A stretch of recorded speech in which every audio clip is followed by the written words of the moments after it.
and welcome along to Season 2 of the EA Sports WRC Club by the Creator Series. It is fantastic to be back. It's been fantastic to be across different channels for the first time, of course, Creator Series channels on Twitch and YouTube, but also the EA Sports WRC channel. Welcome along everyone who's joining us for the first time or just joining us via that channel.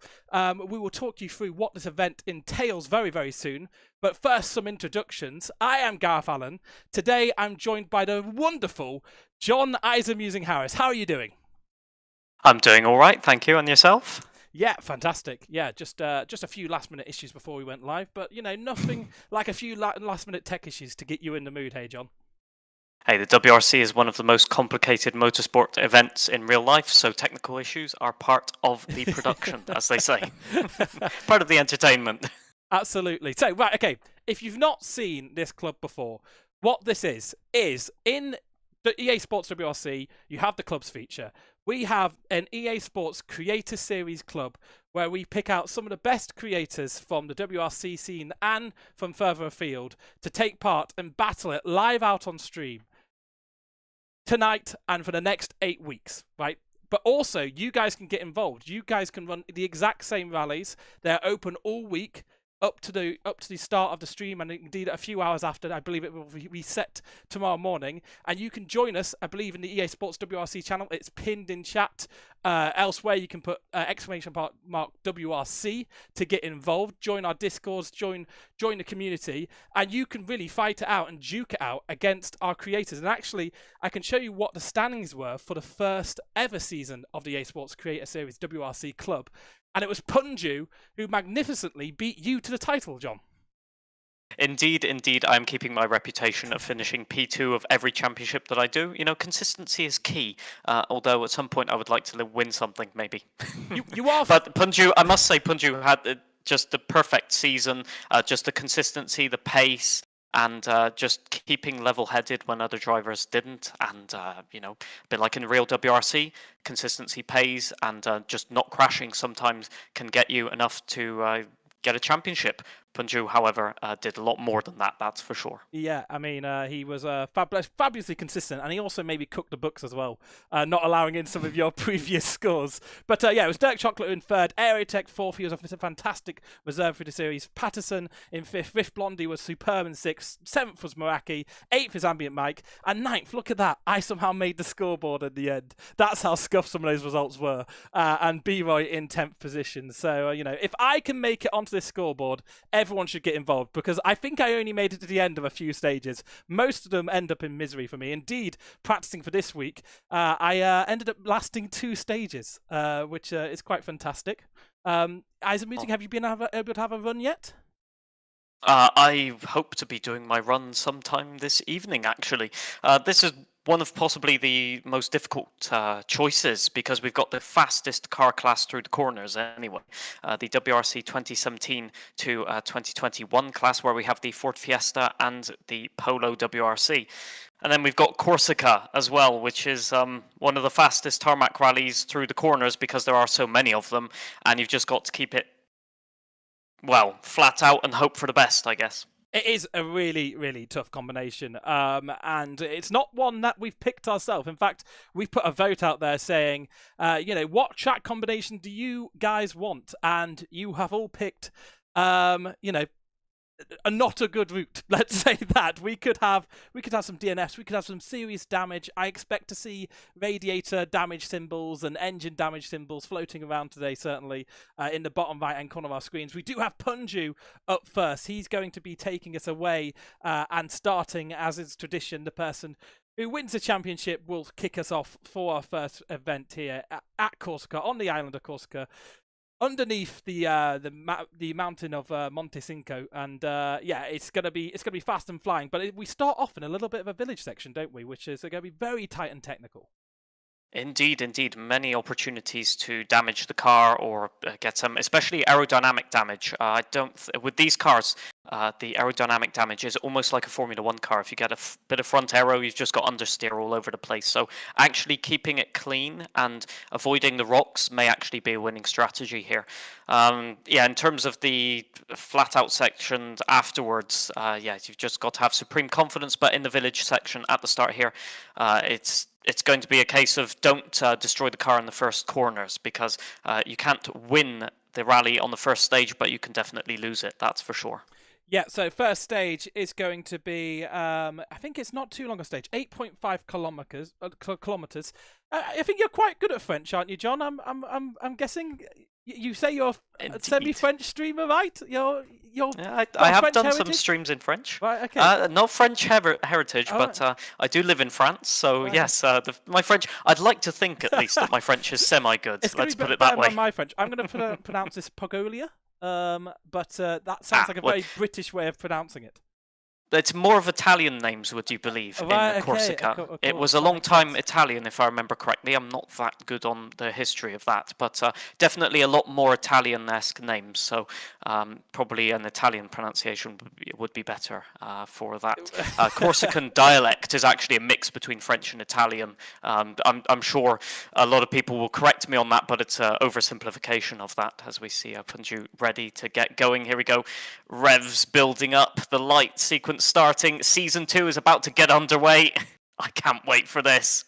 Yeah, we're going to have some flying moments on this circuit, and straight away through this technical section, hitting the dips and the dives of this area. And yeah, let's see if you can just hold us together. As you said, it's all about just keeping it consistent on that first stage and putting it together. We do also have, at the same time going, Dirk Chocolate, and he's also took off as well for this first round in the Season 2 of the Creator Series WRC Club. And yeah, he's looking good. So we're about 26 seconds, 30 seconds. There's a spreadsheet in the background that everyone has to go to. And straight away at this hairpin, and I want to see if Dirk gets around this, because I was showing him my screen as I did my run, and he said, "Oh, 3-point turn to get around the corner. That's not very fast." He's just had to do the same thing. He's just done one. So I think that's a bit of karma and a bit of jinx there at the same time.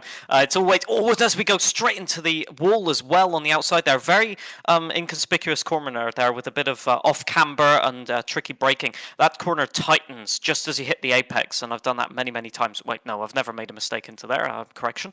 But yeah, it's a very, very tricky corner, that one, especially. And of course, with the radiator at the front of these cars, very exposed. That could be a little bit of damage straight away, not the and also aerodynamic damage as well. Punju, I must say, is going absolutely flat out through here. Is leaving nothing to caution right now.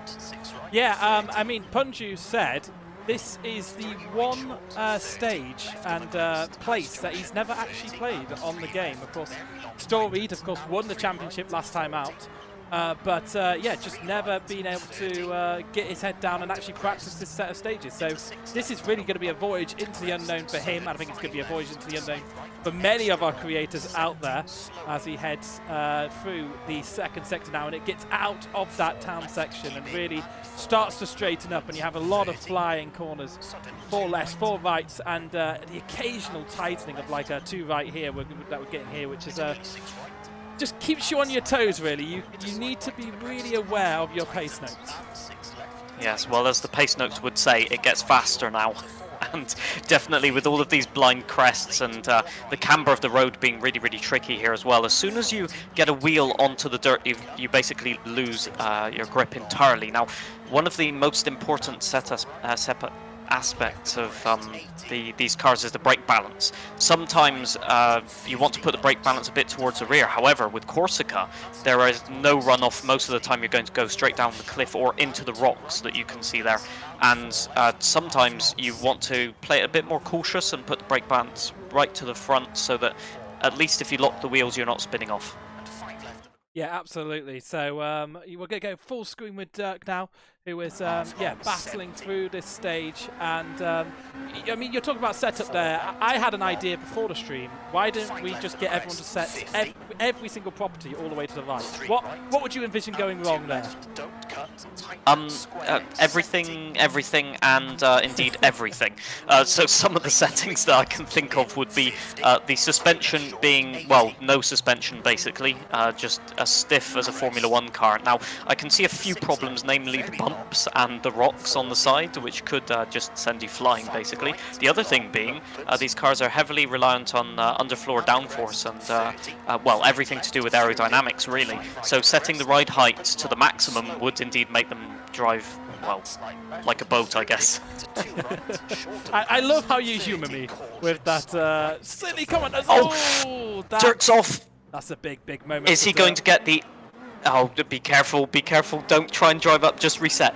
Just reset. He's going to drive He's up. too proud. I think this is going to be... Oh, Can he get the reset off?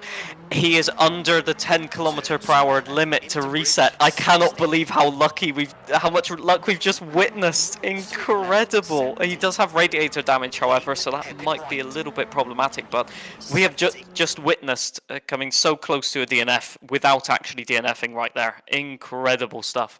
Yeah, I mean, we did speak about it beforehand about the radiator damages popping up. And we have our first one just tucked behind Dirk's camera there.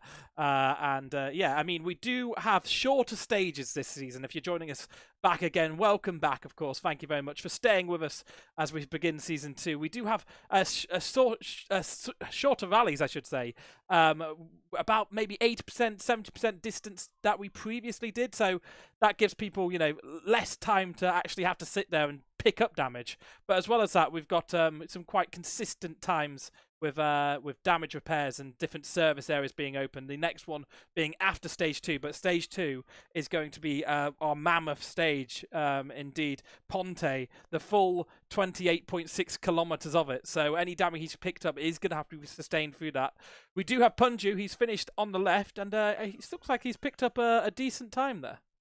He got incredibly lucky. If you were watching carefully to his reaction on his webcam there, he nearly lost it into the last corner there, nearly spinning all the way to the finish line. Very, very lucky indeed, because that is a DNF area there.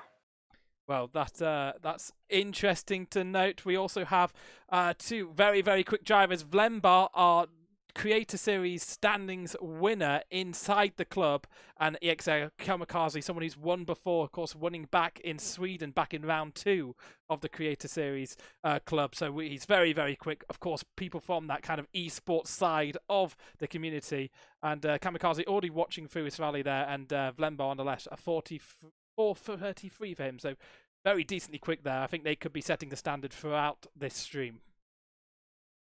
It's indeed P5 for Vlembar. It's interesting to note the difference in car choice here between the quote-unquote esports drivers. We've got Kamakazi in the Ford Fiesta and Vlembar in the Polo. Interesting difference there. Of course, one of them having, I think, 20 brake horsepower more, so it will be very, very useful in Corsica, because there's a lot of acceleration zones, a lot of uphill, and indeed a lot of downhill where you can use the power, but the Fiesta has a lot more downforce. Yeah, well, it's something I did want to note, because it is 15 more brake horsepower, but it's also a little bit heavier. It's 30 kilograms heavier. How does that affect things? Extra power, extra weight? Where's the trade-off of all of that? The trade-off is mainly in the corners, the braking distances and all of that. The Polo does feel a lot more lethargic to turn. You really do have to anticipate the corners. However, it has a bit more consistent grip, in my opinion. If you have a correct setup, it reacts slightly better to the bumps because there's a bit more weight. The Fiesta tends to be a bit, maybe skittish over the small, especially repetitive bumps, basically. Dirk Chocolate there, look at the car damage. Oof, that front aero is not going to be operating as usual. I think box for a new front wing right there. Yeah, it's he's going to be kicking off this second stage here. As I said, the big long stage here, our kind of king stage out there, and so it's going to be all partly cloudy, dry. I think all the way through this event, we're not going to have to deal with any changeable weather, but we are looking at 14:34 being the quickest time on this stage already. I love Dirk. I don't think he's going to get close to that time, certainly carrying the damage he's already carrying. But he is someone who can cook on his day, Dirk, so let's see if he can crack on with the stage and get his head down, really hit that flow and get him to the rhythm and try and avoid any mistakes like he made last time.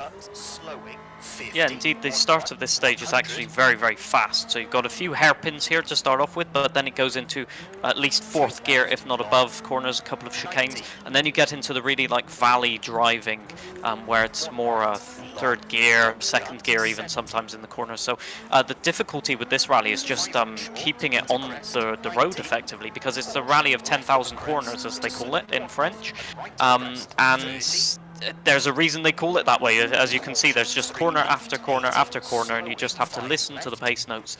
And oh dear. Oh, he's straight off, indeed. I've jinxed it once again. Listen to the pace notes.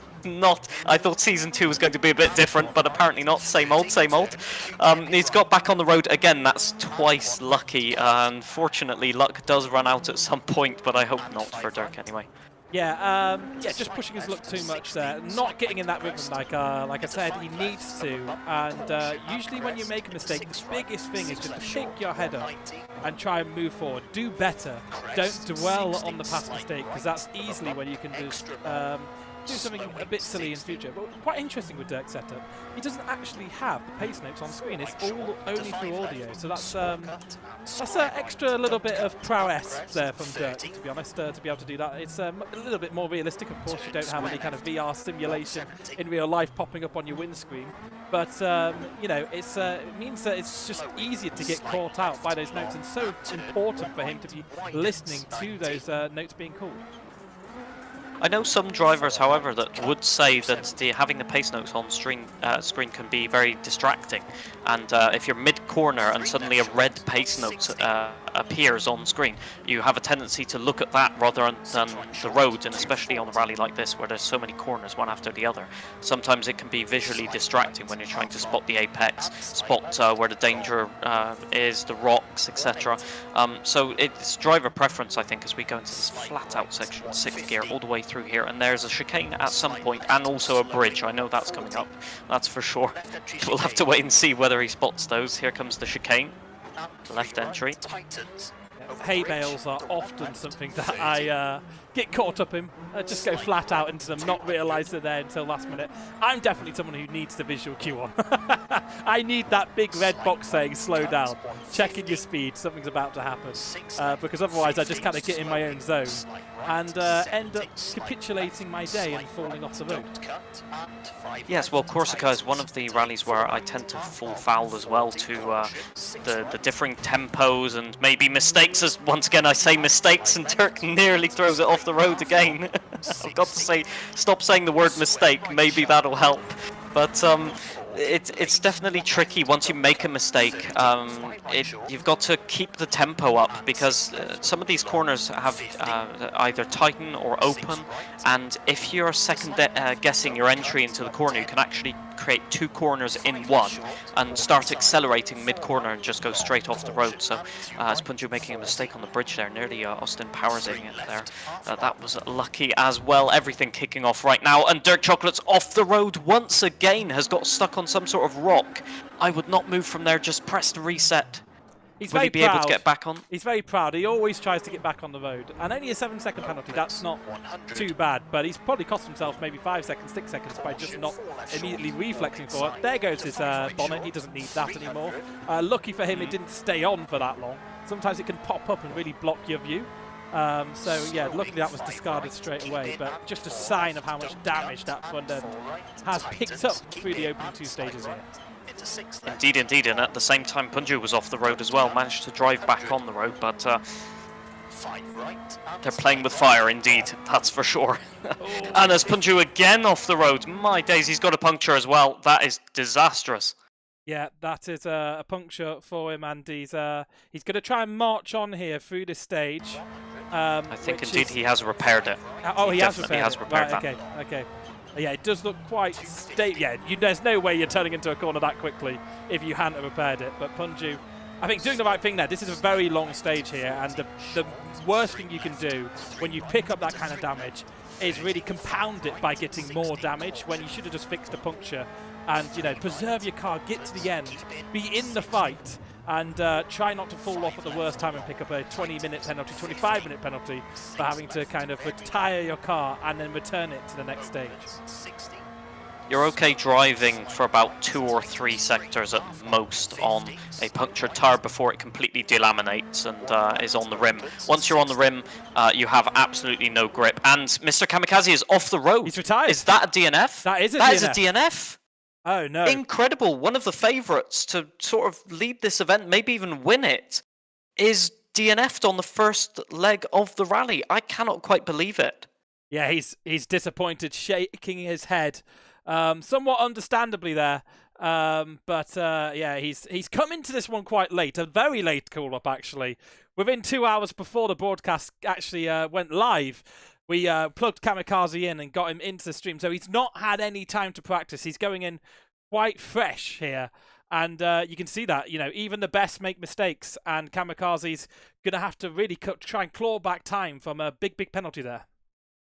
Yeah, indeed, it does show how, even if you know the stages, even if you have a setup for the car, etc., these stages are so difficult, they can just catch you out. And sometimes it's always that little rock that you forget, or just a little bit of changing in grip, because, of course, most of the time you're doing time trial, so fresh tyres, fresh car, no damage, no aerodynamic damage. If you take a little bit of damage, and suddenly the lines are completely different, as if you had front wing damage, for example, in the Formula 1 games, that changes everything and your rhythm is completely gone.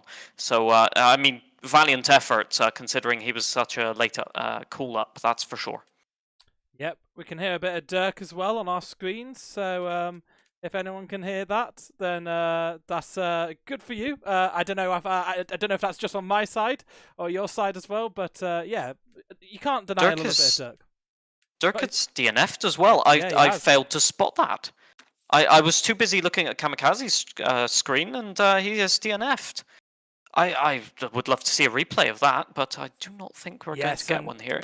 I'm not sure if anyone can supply us a clip. There is a way of doing that. Of course, if you're in the Twitch channel, you can go to !WRC and you can join us and drop any of the clips you see into the Stream Clips channel, and we'll try and bring those up mid-stream.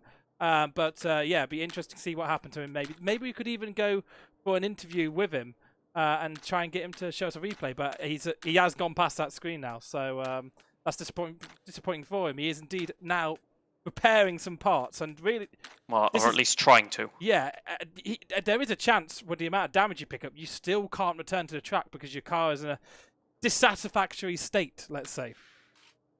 It looks like he's managed to fix all of the critical damage, so we should see Dirk back out on stage. In fact, he's managed to fix everything with it without taking a time penalty. That doesn't add up to much in the grand scheme of things, because I still think he's got 25 minutes of penalties there, but all is not lost. You can come back onto the next loop.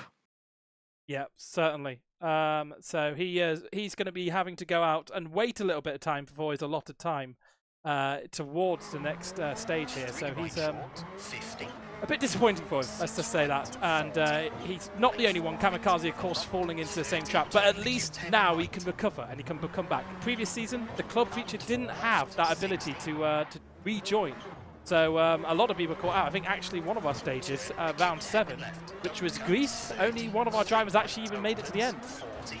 Indeed, and the driver we are currently watching as well, Mr. Consistent, Mr. Punju. Indeed, he has been the class act of just keeping it on the roads, that's for sure, and that's exactly what he's doing right now to gain up positions. About halfway through the stage now, as you can see on the left, and once again into this town section, which takes quite a few routes through here, different courses, and well, they're all characterized by having huge walls and gates and cars to crash into, as once again, the jinx comes out as soon as I say it, so and once again, consistent from me as well. But yeah, definitely, it interrupts your rhythm in this stage, really, because you've been so fast, so flat out. You go into the town section, you have to be careful, and then all of a sudden, 2 minutes afterward, you're right back out onto the flat out stuff. Yep, so, I mean, over halfway through the stage now, No red indicators for Punju. Yes, he's had a few moments, but consistency is what got him the championship last season. Just being there consistently, picking up podium results, always being in the fight, and he knows that. He's a seasoned rally driver. In fact, I think he's even dabbled in a bit of real-life rally out there in the United States. So he's someone who's used to doing well, but that was a big moment, wasn't it? That was a decent recovery, though, I will admit that. The bonnet, though, is not going to help him from this point onwards. The problem is with that, he's going to have to go fast enough to actually rip it off of the car, which could become interesting if he just decides to stay flat out. But, yeah. He's being called by a friend, so we'll head away from that one. Oh no, he's cancelled it. That's gone live out. So you know. That was just M Sport calling him up to have a strategy change, and there we go. The bonnet has now departed from the car. So weight reduction, no worries. Everything to plan. See, M Sport able to deliver a solution within 5 seconds. There, amazing stuff. Yeah. So he was being able to recover nicely there from that distraction. A couple of moments there, and a Zoom call coming in.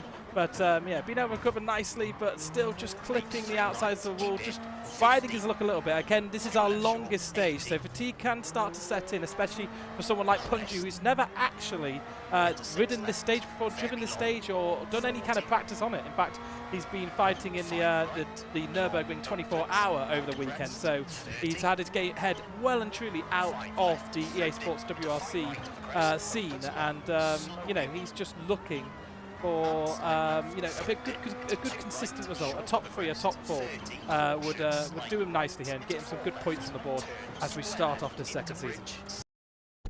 Yes, it's worth reminding the viewers as well that he has used up his spare tyre. Now, I'm not sure that if he took 2 spares, I doubt it, but he could still be in trouble because he has more than 4 splits to go. If you get a puncture at this stage, especially with the unpredictable nature of the car, once you've got a puncture, you could still be in trouble at this point.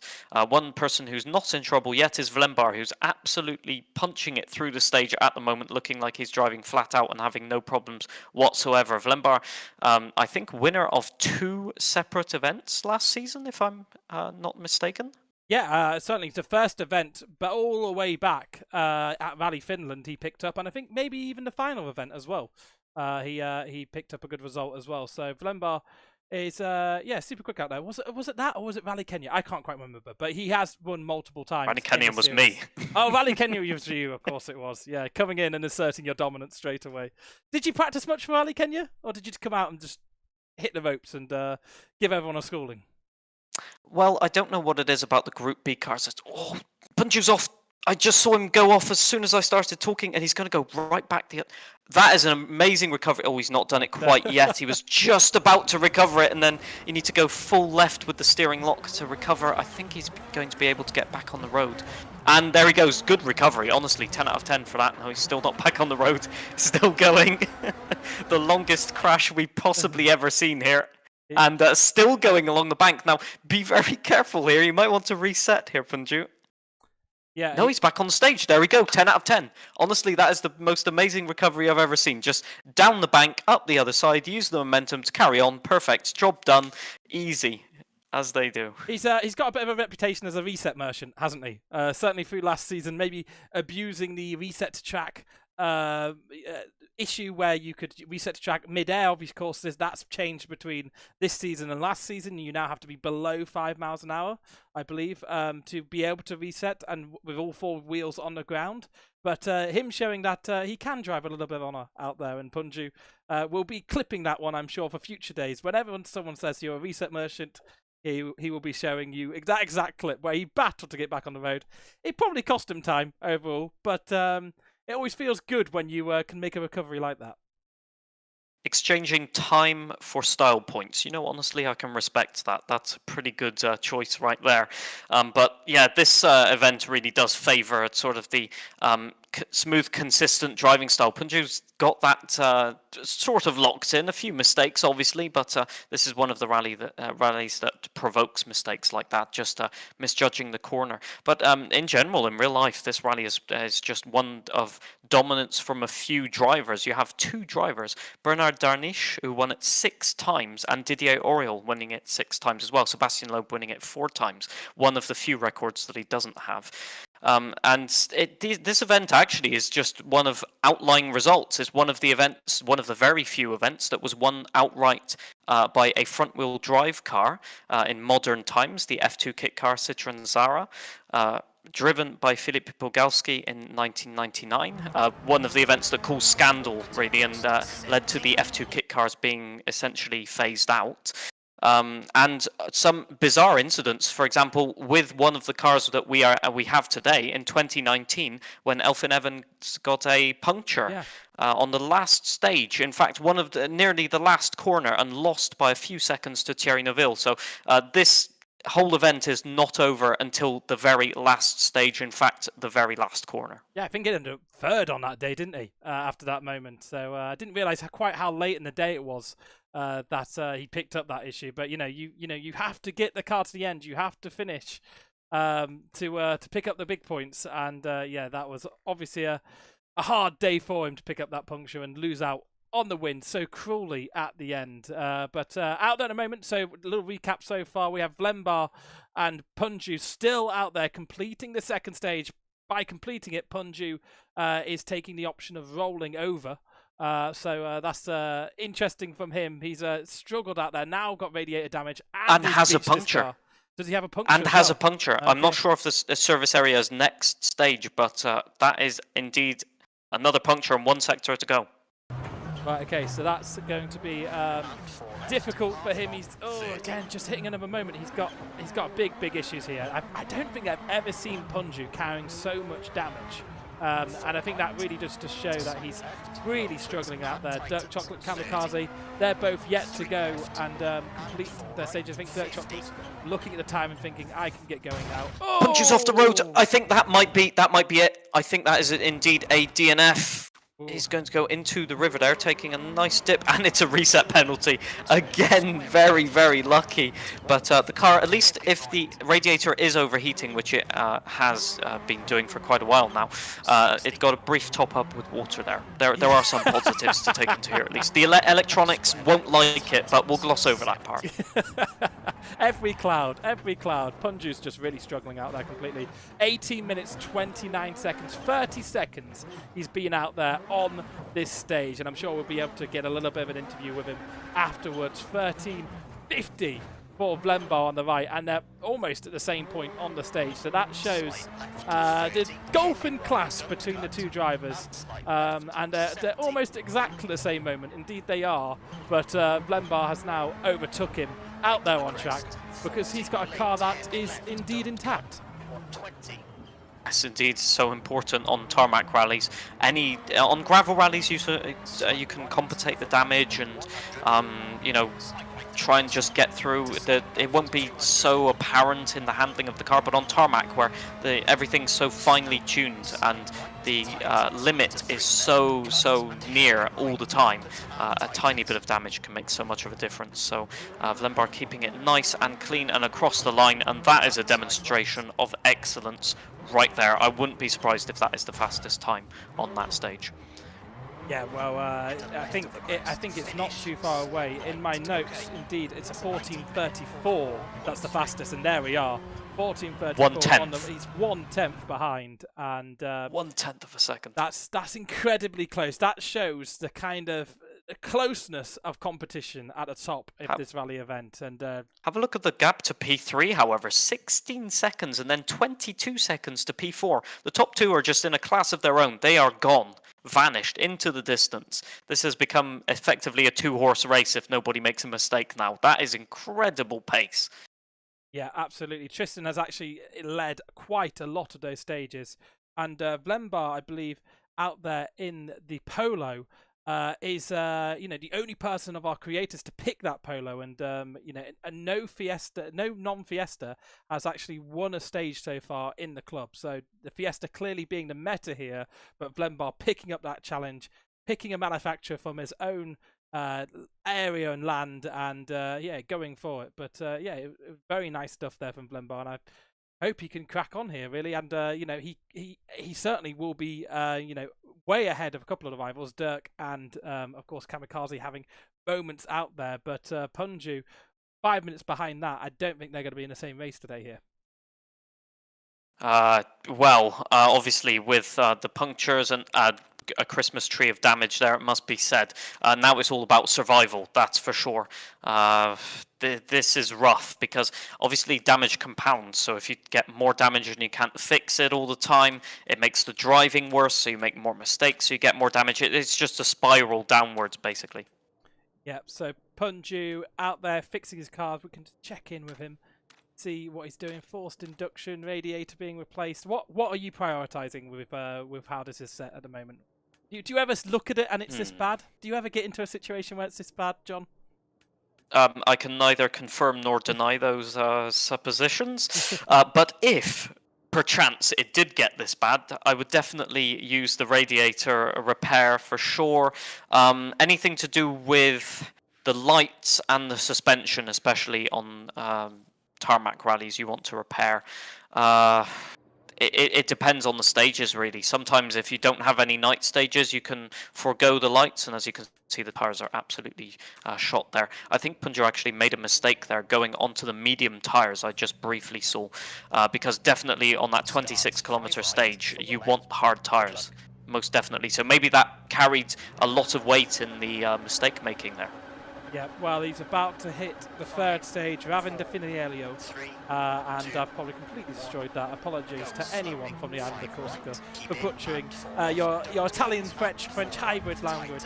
But Punju's out there. I believe we have a few of our other drivers also has started this one. Glenbar, of course, he's just finished that stage, so he's not quite started yet. But I believe Dirk Chocolate and Kamakazi have got on with it, and Dirk Chocolate's pounder over you. I think Punju's got a problem. I don't think he repaired, or does he have a wheel problem? Because he just stopped mid-stage there, right from the start, 2 corners into the stage. There appears to be a small problem. Yeah, interesting. So, or is it something to do with damage? Did he not fix the tires or something? I don't know.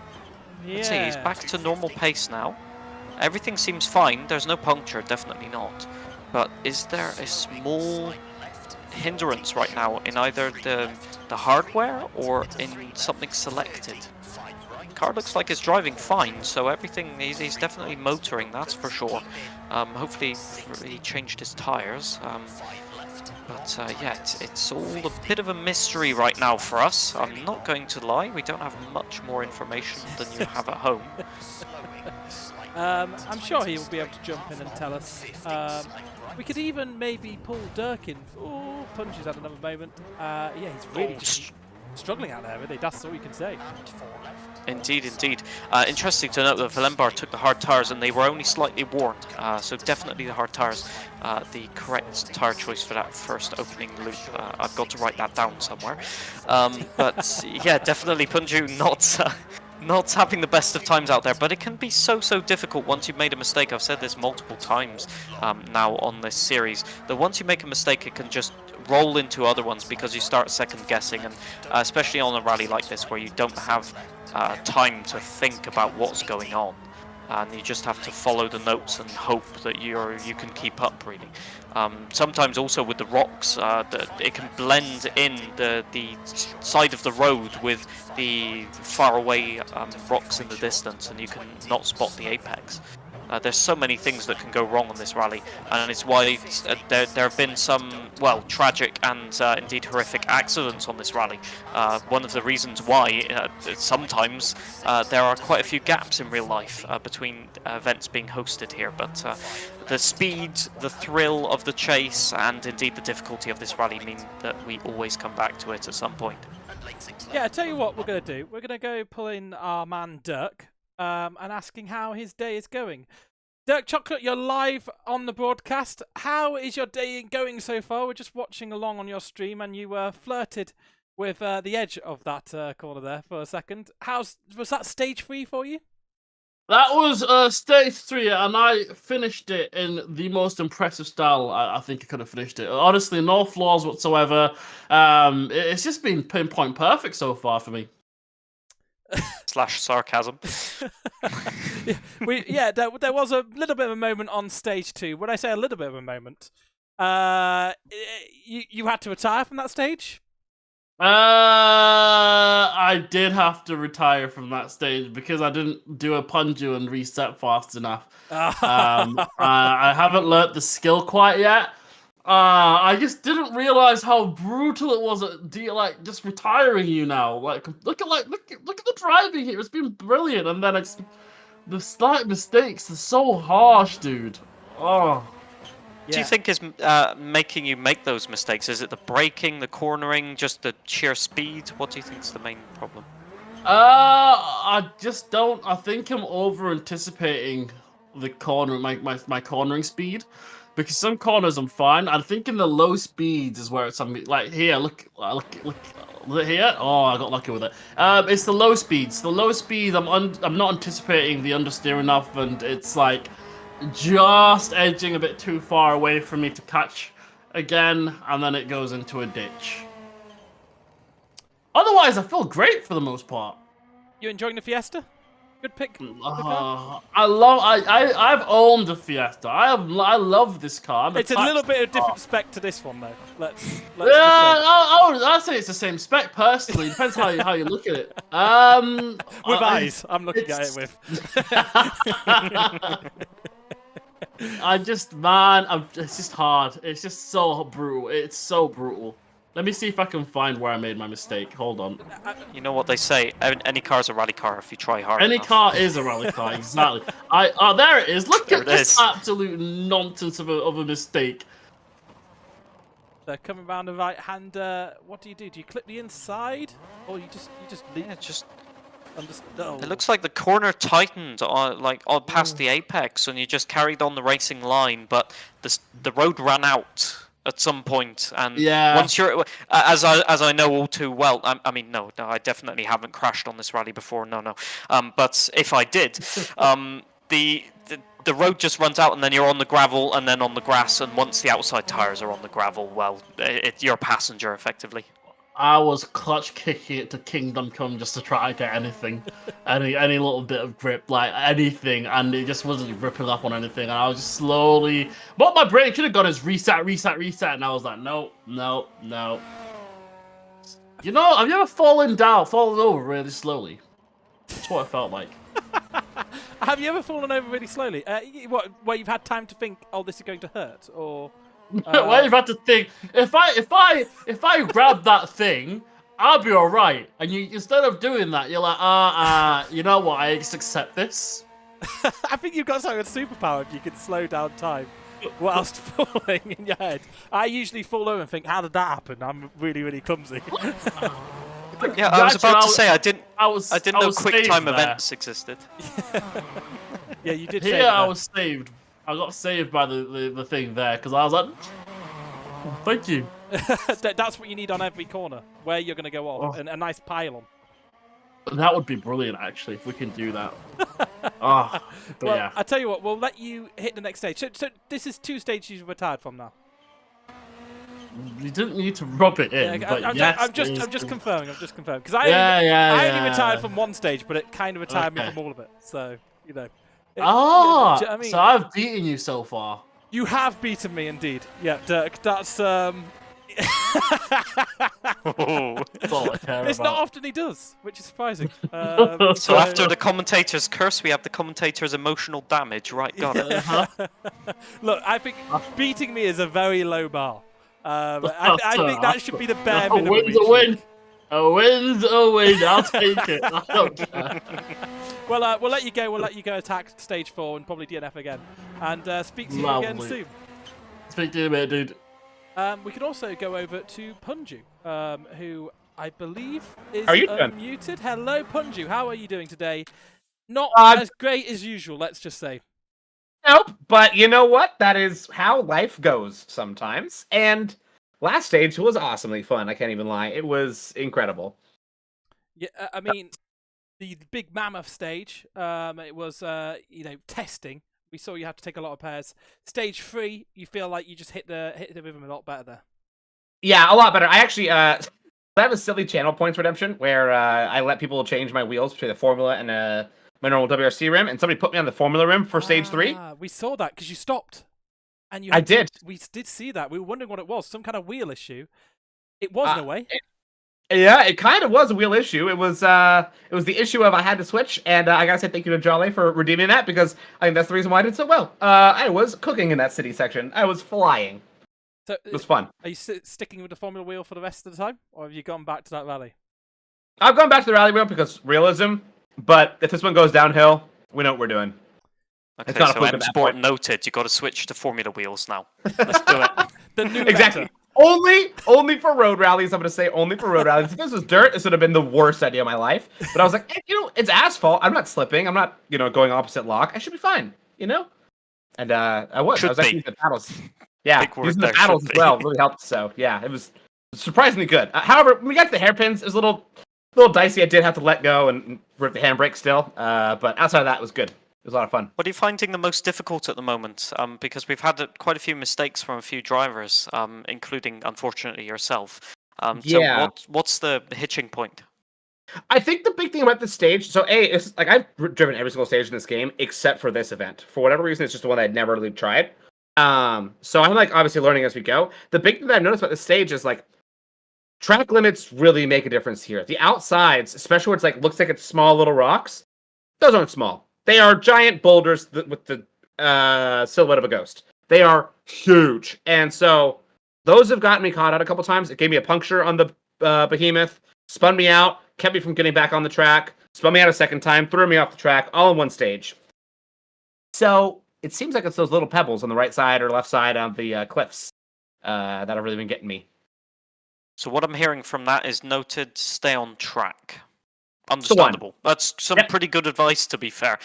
They do note these cars as being the Formula 1 cars of the WRC, so it does make sense that they're not very good on rocks, actually, to be fair. So, yeah. Not good at all, yeah.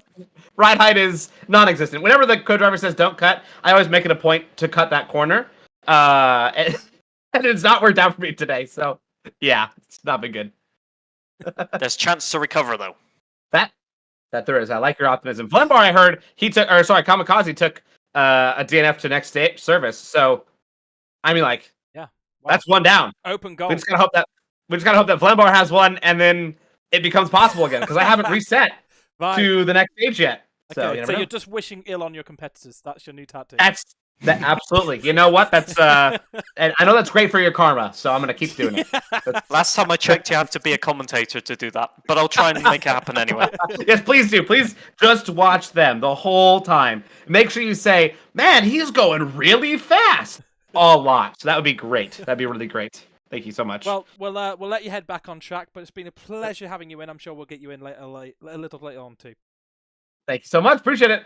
Excellent. Right. Okay. So we can go back to the action. See out who's out there on track. Indeed, Vlenbar's looking at a replay of himself, enjoying him just being a class above everyone at the moment. Dirk Chocolate here in the bottom left of our screens. He's the man on a mission now to claw back from 2 big DNFs.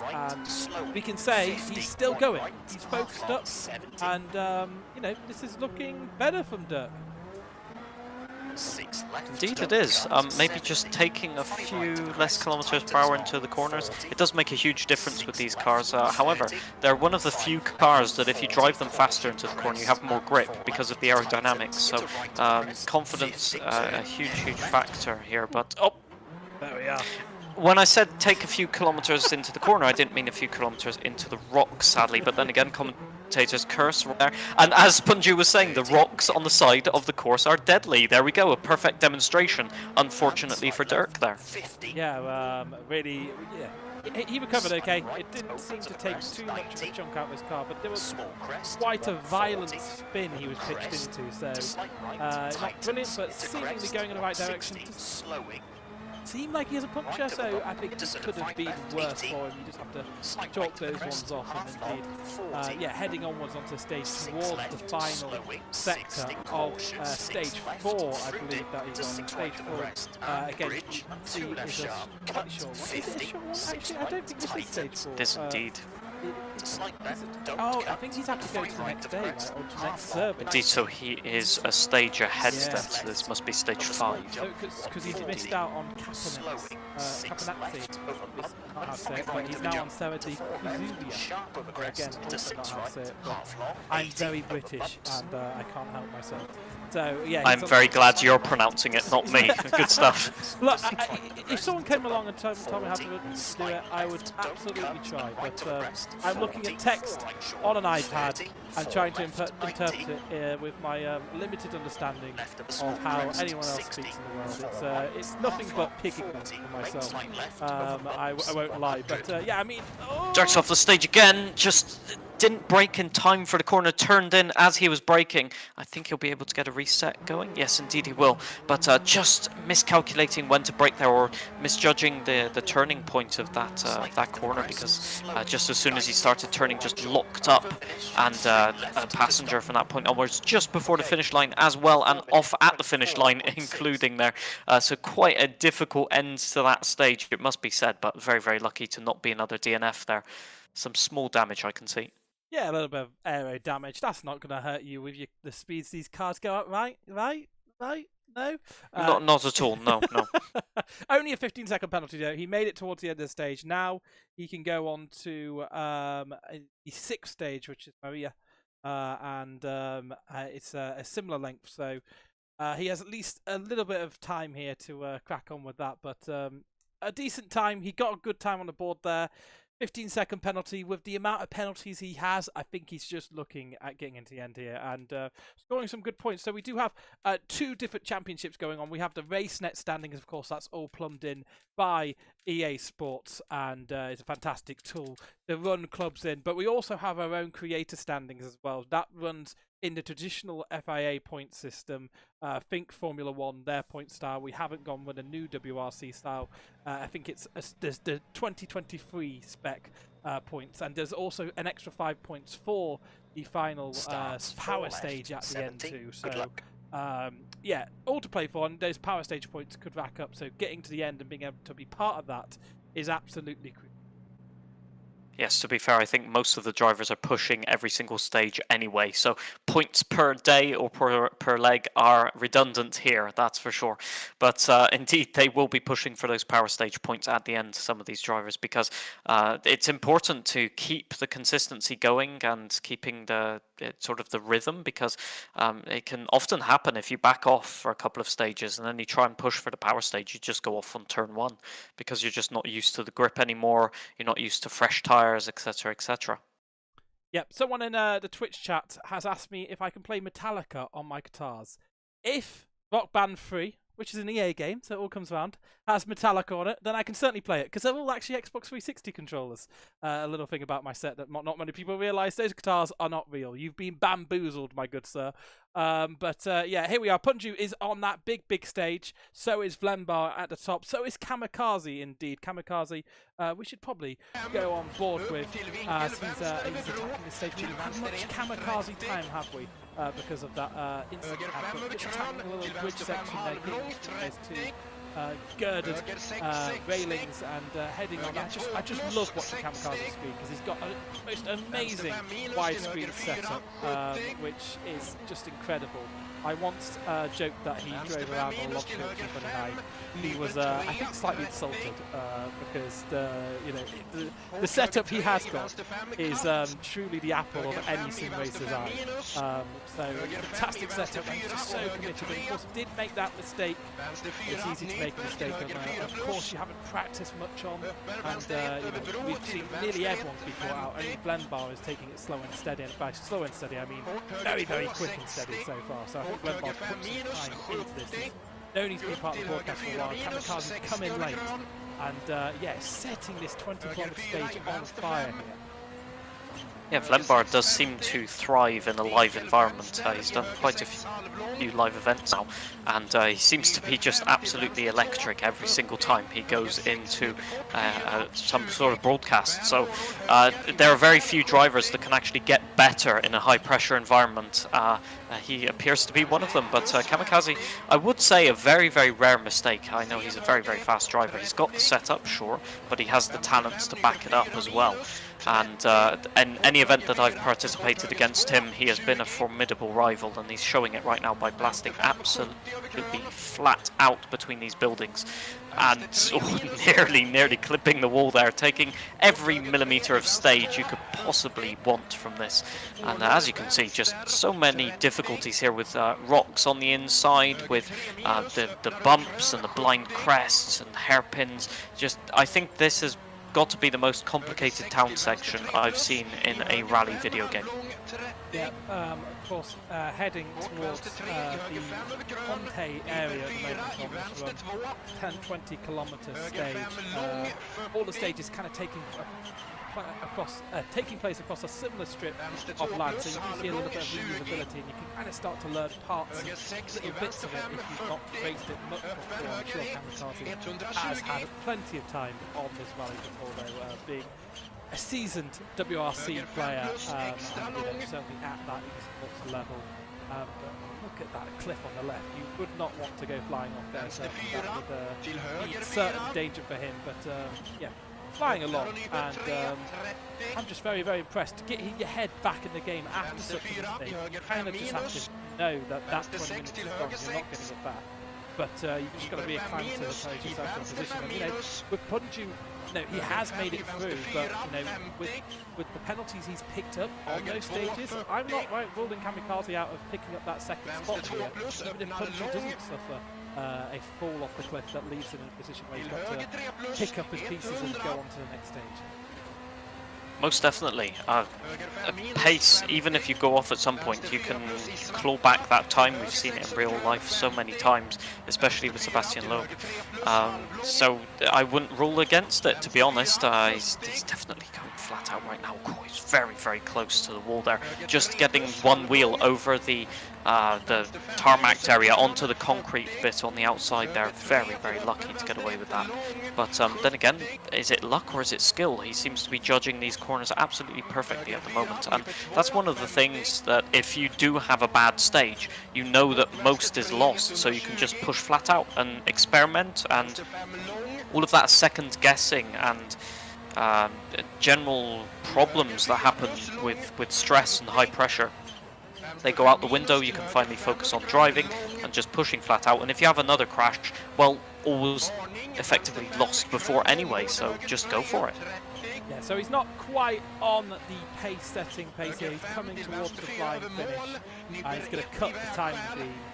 Going to be just on 11 minutes. The absolute fastest time on stage 4 so far is a 10:24.899 by Tristan. So, okay, recovering time on the likes of Punju, but not recovering time on the overall leaders. And looking pretty clean, that car, actually, in these very sunsetty conditions. There's maybe a couple of bumps he's had there, because it doesn't seem like the panel's all quite aligned, but typically quite well. So 7th position there, so still very, very good. Vlembar clearly yet to complete that stage, and Look at the gaps, however. Dirk's 13 seconds, sorry to interrupt, Yep. 13 seconds while I've got it on screen to P2 from Tristan there, so he is absolutely flying, and then 18 seconds to P3. These are gaps that just, I mean, you'd look at that and think, oh yeah, Sebastian Loeb's driving this event, is he? Okay. Well, we are looking at Kamakazi here, who is just a really good driver, and he is that far away. So Tristan's clearly got his home ground of Corsica nailed down. Vlembar is someone who could potentially go and do something here. He's on the same stage, 9:30 so far, coming towards the final time split. We won't have anything to compare it to unless you remembered Kamakazi's time through the final split. That would be certainly legendary commentating if you could, John, but I'm sure you haven't, because I certainly, it's gone straight out my window. I can't even, 11 minutes he got over the line, so 9:47. So he's got about 45 seconds here to be in a time window of getting to Tristan.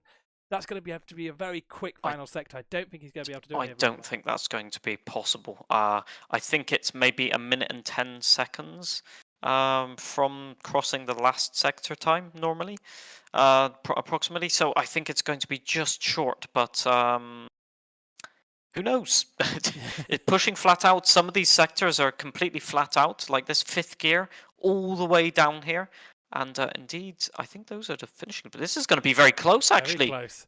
Incredible. A couple of seconds in it. Wow. Yeah. Wow. So that's about a second behind, I believe. Actually, I think it's only 3 tenths behind again, which is just unbelievable how close Vlembar is pushing Tristan. And actually, I'm going to jump into the race net and try and figure out exactly where he is in relation to Tristan overall so far. I think it was actually Reggie who was the fastest on. No, sorry, that was the first stage, getting completely. Vlembar, yeah, confirmation. Picking up the second time, 6 seconds behind Tristan at the moment.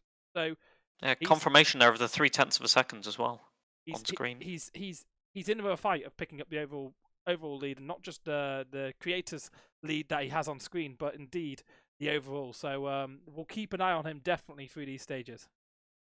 Yeah, 6 seconds is nothing. It's a half spin. It's a little hesitation with a slow down. It's a couple of lifts here and there on flat out sections. It's nothing at all. So at this stage, just one mistake can tip the balance here for the overall lead and eventually overall win of this rally. This is incredible.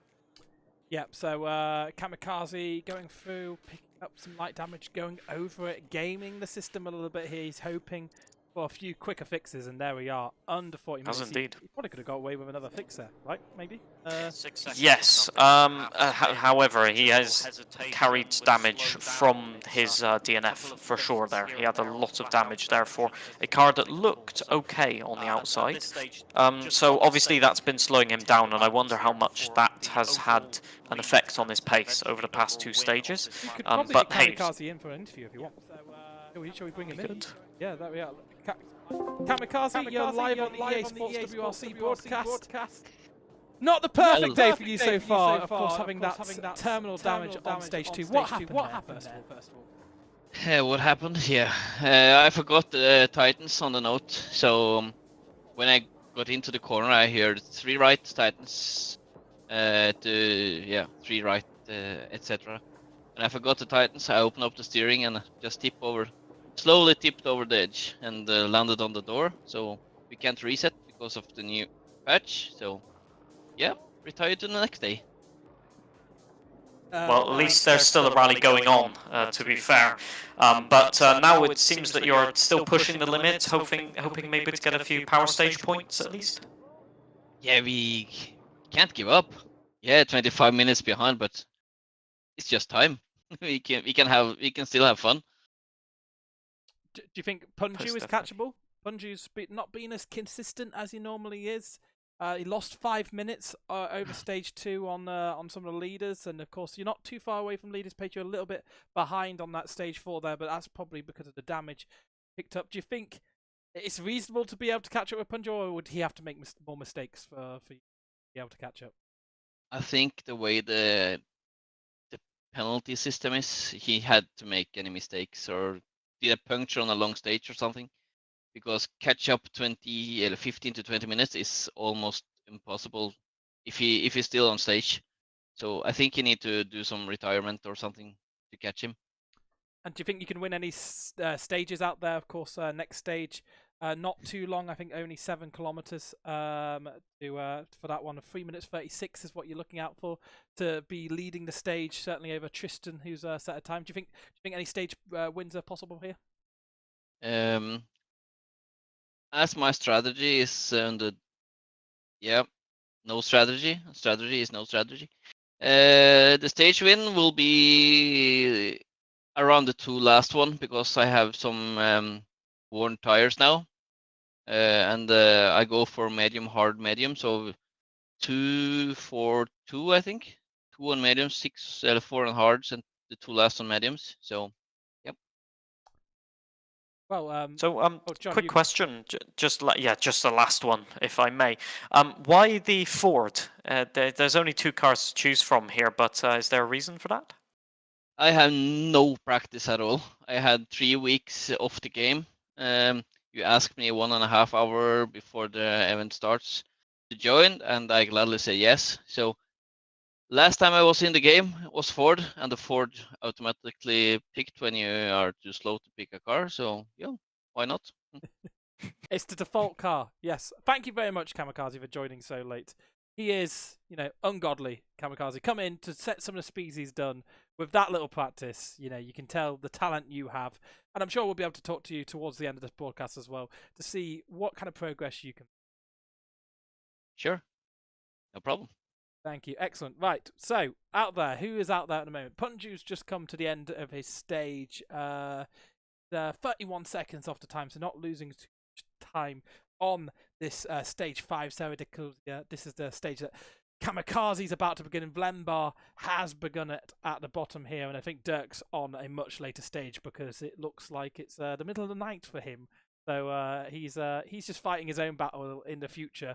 While Vlembar And has and picked up Kamakazi- damage as well. Uh, I can see yes, that he's yeah, got radiator absolutely. damage. Sorry to interject. Yeah, that's more damage for Dirk. Damage Dirk is the vibe he's in today. I think another person who hasn't had much practice. I know he hasn't actually because he spent most of the day actually setting up his PC. So he's not been able to get any hours in on the WRC platform. So I think he's doing pretty decent, to be honest, to get as far as he has. Yeah, he's quite literally doing it live. And has missed a junction there. Well, you know, I can only apologise so much for the commentary curse. Yes, he's now doing a very good Austin Powers impression. I think the F2 button is perfect. So, reset vehicle. Is this a 3-point turn or a 6-point turn? I'm trying to count, but it's not going well, put it that way. It may be a 33-point turn by the time he's done with it. I think you're driving the wrong way. Is it a left-hander here? It is indeed. It's a hairpin left. There we go. Right, and don't fall off the edge. Yeah, okay. Right, he's got that done. This happened to me. It's happened to a lot of people. Just taking too much speed into there on the handbrake, but it doesn't stop you going sideways, and you just end up sliding a bit more, and then off the edge eventually. Yep. So he's coming towards the end of this, so we'll just stick with him a little bit. We also have Punju going through the race net on the left, which is very handy. Dirk riding up someone's drive and causing some property damage to this house as well. The owner will be furious with that and surely putting in a bill to the organisers of the rally, which is certainly us, Creator Series. We'll have to pay for that one. But Dirk going over the flying finish here. 8 minutes 48 on that stage, and I don't know what stage that will be. I think it may be the 6th stage, of Mariri is how I'm going to guess how to say it. Which is 4:25 quickest on there. So he's 4 minutes off the pace. He's carrying damage. He's doing some, alternate routes. I think he probably lost about a minute trying to get his car out of the service area halfway through that stage there. So not ideal, but having some fun with it. You can see he's smiling in the bottom right-hand corner, which is important to see. I think you could indeed call it a stage of all time, that's for sure. We'll let you define that one at home, but indeed only 46th, so that's still a good time in all things considered. It just shows how many people are making mistakes out there, and you think you're having a bad time, and all of a sudden you look at the leaderboards and you're like, oh, hang on a minute, I'm still in the top 100. That means that everybody else is doing worse than me. Yeah, if you're watching along and thinking, wow, there are some really washed streamers and drivers out there, I can surely beat them. Please do. It's !WRC in chat if you're on the Creator Series channel. If you're over on the EA Sports WRC channel, check out the pinned message. You can race against us. You can beat our times. I'm sure you can beat my time by just making it towards the 3rd stage. That's how you beat my time. But do get involved. It's a fantastic community. There's also links to Discord in that race net as well, which you can get involved with. Send in your clips. They will be played out on the stream if any clips come out before the stream starts. And you have a week to complete the event as well. And often there's a real life rally that coincides. We're rallying there too, so it's a great opportunity to try out those rallies as well. As Vlembar has come to the end of the stage, and I didn't quite catch where he's gone. 3 seconds off. Yeah, he was P3, 3 seconds off, so the gap now overall is 10 seconds to Vlembar. So it's not lost at all, but it's going the wrong way for Vlembar, that's for sure. Yeah, so it's a 3:36 at Tristan has set. Kamakazi a little bit off that pace as well, just lit up the leaderboards across the board here. And over the flying finish, 3 minutes 55 is still a very, very decent time there by Kamikaze. But a little bit off, and I think around the time that actually Punju set. Punju's had a good time on that stage there, so very, very decent from him.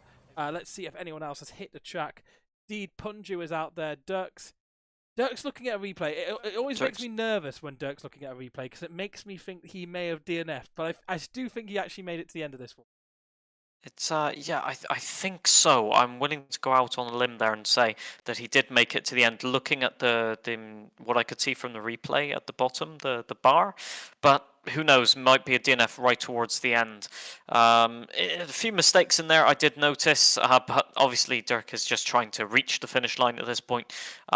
His confidence looks to have taken a bit of a knock, and yeah, obviously the pace notes really difficult to concentrate even for 10 minutes. So for an hour's worth of driving, as Punju's off the road as well, I think a misjudged pace note there. Back on the road once again, 10 out of 10 recovery. He went all the way across the barrier that time and has picked up some radiator damage to boot, but that's better than the alternative, that's for sure. Everything happening as soon as we open our mouths here in commentary. It's quite uncanny. Yeah, I mean, I think if we were just watching people at Kamakazi's and Flembar's level, we'd have less of these moments. It's all about taking part with this club. Not racing, it's rally, and we just enjoy getting out there and being able to set some times on the stage. I think what Dirk's doing is actually waiting for the other drivers to catch up. And watching all of his replays through. But that's nice. It gives us a little bit of B-roll to focus on. But Punju on here on the left, he's made a few mistakes out there so far, and just not quite in the same vibe. There's Dirk showing off one of his mistakes where he again lost his bonnet. So just a few more mistakes from Dirk as well. That explains some of the time loss he saw across this stage. About 8 minutes 5 for him when he came across this stage. About 5 minutes. Actually, we're not too far away from the Austin Powers moment. I think it's only a handful of corners away, and I'm quite interested to see how much time he lost. I think it's 5 minutes and 17 on the clock at the moment there. So we'll keep an eye on that because I'm quite interested to know, is it less than a minute or more than a minute? I feel like a long time he was down that gully. Meanwhile, Punju is pushing flat out here, I'd say. He is so close to the limit there, nearly losing the car on that one. You could tell by the attitude of the car, it was just sliding after the apex. The tire struggling to grip, maybe a bit of tire wear creeping in there, or suspension damage indeed, possibly both. But he's doing a masterful job to control that car at the moment, just sweeping left and right here, over the rocks as well. And wow, he's got a reset penalty. So I lucky. cannot believe it. Once again, he's going. Keep run, Forrest, run. He is still going. And I cannot quite believe that all of this is just happening at the same time. I cannot quite. I don't have the words for it. I am lost for words at that luck. Just the sheer luck. Lots of chat it's talking chat saying, oh, Punju's PC is struggling with the game. It's not struggling with the game. Our video link is not always perfect, but it does seem to have picked up over the last few stages. That's absolutely our broadcast side problem, not his computer all struggling with the game. And that's not what's causing him to have those problems. What's causing him to have the problems is he's never driven these roads before, and he is really riding his luck with those resets. It felt like he fell down a 10-kilometer ravine. There's only a certain amount of distance you can be away from the car before it is unrecoverable as well. And I'm so surprised that he was able to survive that one, because that 30-second penalty, he'll take that all day. There's a good four-wheel drive system on that car to drive back up the cliff, I guess. Very good stuff. Good build quality, but he's doing a masterful job now. I would say a great job indeed, without knowing the stages. Some of the most complex technical stages in the game. So honestly, just to pick up the game here and go, yeah, I'm going to give it a try. That is just incredible, as we can see the replay here from Dirk, just trying to get it spun. Ironically, if he would have kept the steering straight then and just turned left after he'd reversed, he would have been all right, but went back into the exact same spot where he started there, so repeating the procedure. This is like practicing for driving, maneuvering for your theory test and stuff like that. It is, quite comedic. He finally gets it cooked off that rock. Goes left. It was nowhere near a minute. It did feel like a minute. As Punju, again, riding the walls out there, treating it like a real arcade game. In the arcade, something like that. But there we are. Oh, he's gone wrong as well. Wrong junction. You're meant to do a hairpin there. And oh no! That was... Incredible. So that is an automatic DNF if you fall off that cliff, Really? the ledge there. Yes, that's why I was reacting so harshly to that. Very, very lucky to not slide down there. That would have been a terrible end to his effort to not DNF on this rally where he's trying so hard. Yep. So just clarification there. Punju started that stage way after Dirk started his replay and has reached it way before. 5 minutes 46 on the stage there for Punju. That includes 35 seconds worth of penalties. 30 seconds of those penalties being very lucky. But there's a timeline where he is definitely not making it to the end of that stage. But that's not the timeline we live in. And he's certainly making it to the end. Now they both have an opportunity to repair their cars and fix things, which is good. Actually, we can pull Punju and just quickly talk through that stage that he's just completed. Punju, very, very lucky to survive out on that stage, do you think? Did you see that? We fly off the cliff? We did. The 30-second penalty. I don't get that look. You do, it seems. I don't know how. That is absolutely the definition of a more than terminal damage type of cliff. And yet, it said, we just feel like giving you this one. I also, as you're seeing the replay right now, went entirely over a barrier somehow, but also didn't fall off the cliff and just got to gas myself back up onto the hill with some light radiator damage. So, I mean, yeah. Luck be a lady tonight. You're just mixing the games at this point. Tony Hawk's Pro Skater, and I think your car not only does it have wings, but it has angel wings at this point to help you. Incredible. It must be. I think it's a cat. I would not be surprised if I found some whiskers on this thing, man. Like, it is surviving way too much. It's just quite impressive. I'm happy with it. I like it. Now, last time I checked, this was the Fiesta, not the Puma. But I was gonna say, I was gonna make that joke, like the Puma. Technically, that's a cat, isn't it? I think we're on the same page for that one. That car is not a cat. It's huge. No, it's not. Look at this. It is very much so a broken car right now. It looks so beaten up. It's a bit wonky. It's a bit more similar to what I see at the end of my stages, to be honest. We don't usually see this from you, Punju. Are you just struggling out there because you've not driven this track before? Is this what it looks like without practice for Punju? It definitely does look similar to this, yeah. It's not been great for sure. However, I think right now I'm able to repair every single bit of my car. Oh, almost. Famous last words, indeed. Yeah, I know, right? I'm so close. I don't need the lights either. I guess I should probably get rid of the bodywork, right?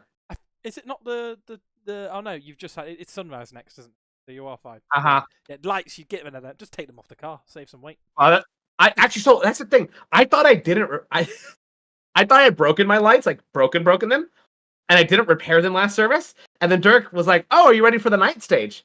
And I was like, "Night stage? Is it this one?" He's like, "Yeah. Do you have lights?" I was like, "Oh, maybe not." Turns out I did, but barely. And I got so cocky they started flashing them in the middle of that stage. I don't know if you saw that as well. That was a mistake. That is hubris at its finest, ladies and gentlemen. That is my biggest downfall. I think it's also instant karma. I think it happened 2 corners before you went off. So pretty good chance of that, if I'm being honest with you. It's a really good chance. At least it wasn't commentator's curse. For one time tonight, I can say I take no responsibility for that one, as I think Dirk's off the road again, sadly, Dirk, taking a trip. He spent last time on the road, hasn't he? Than off today. That's too funny. He's not had a great time. Punju, we'll let you hit those 2 final stages. Power stage, do you think you've got any chance of winning it today? No shot. But you know what? We're gonna try either way. I'll take 3 points if that's what I get. So let's do it. Fair enough. Enjoy it out there. Dirk's already racing ahead of you, so go and catch him up. Oh, I'm sure he is. Yep. Fantastic. So Punju is going to hit those stages now. Kamakazi, Vlembar also make it to the end. Vlembar 9 seconds away from the pace setter on that stage, who was actually Hagender. It wasn't Tristan. 1/10 between those two on that stage. But Vlembar, not that person. Dirk Shotclaw also not the person to get. He's going the wrong way now.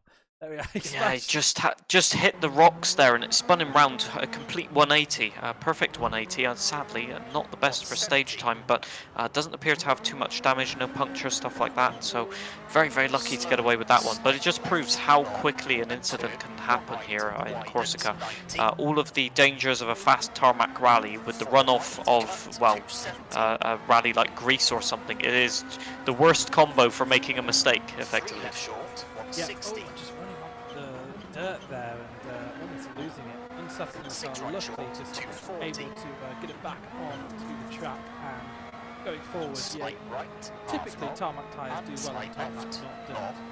Is my understanding of it, limited maybe. But Dirk, he's the first person out there. I believe all the others maybe getting ready to go here. Punju indeed. Looking to get going on this one. Kamakazi's already got going, and there we are. Blendbar just showing in the bottom right corner. 2 stages left, 11 kilometers and 15 kilometers. So maybe just thinking about tyre choice here. I think there will be a service on the final stage, though, as is tradition in the Creator Series. EA Sports WRC Club. That's a mouthful. It's not actually that. It's actually EA Creator Series WRC. But I always throw the sports in there. They are the people who sponsor us, and we're very thankful for all of the support they give us behind the scenes to bring these events to life. Punju out there, and will he catch up with Dirk here? He's obviously Dirk's battled through this one and not made too many mistakes, but we have seen him take an extra amount of time so far on some of these stages. I think Dirk could get caught by Punju. That's the kind of things I'm looking out for midstream. I'm not sure. I don't think so. I think Dirk is safe on this one unless he makes a big mistake or indeed a DNF. I really don't wish that upon him or indeed anyone, because Punju is still in the first sector, so whereas Dirk is halfway through the stage. That's a 3-minute gap effectively. And oh well. Indeed, yeah, I had to open my mouth, didn't I?